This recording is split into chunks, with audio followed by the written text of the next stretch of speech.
সকালবেলা যদি পড়েন 3 বার আউযু বিল্লাহি সামিল আলিম মিনাশ শাইতানির রাজিম 3 বার পড়ে সূরা হাশরের শেষ 3 আয়াত যদি তেলাওয়াত করেন, তাহলে আপনার জন্য আল্লাহ তাআলা 70,000 ফেরেশতা নিয়োগ করবে।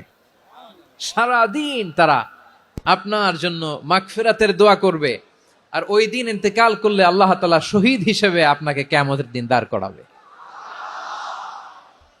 আবার সন্ধ্যাবেলায় যদি পড়েন, সারা রাতের জন্য 70,000 ফেরেশতা মাগফিরাতের দোয়া করবে। ওই রাতে মারা গেলে শাহাদাতের মৃত্যু নসিব হয়ে যাবে।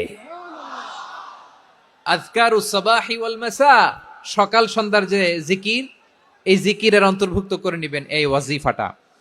যে হাদিসটা বর্ণনা করলাম সুনানে তিরমিজির হাদিস, যদিও হাদিসটা সনদের দিক থেকে দাঈফ, কিন্তু মুহাদ্দিসিনে একরাম বলেছেন যেহেতু এটা ফাজাইলুল আমালের হাদিস, এটা পড়ার ক্ষেত্রে কোনো নিষেধাজ্ঞা নাই, এটা পড়া যাবে। সো সকাল সন্ধ্যা যদি সুযোগ হয় এই ওয়াজিফাটা যেন আমরা পড়ি।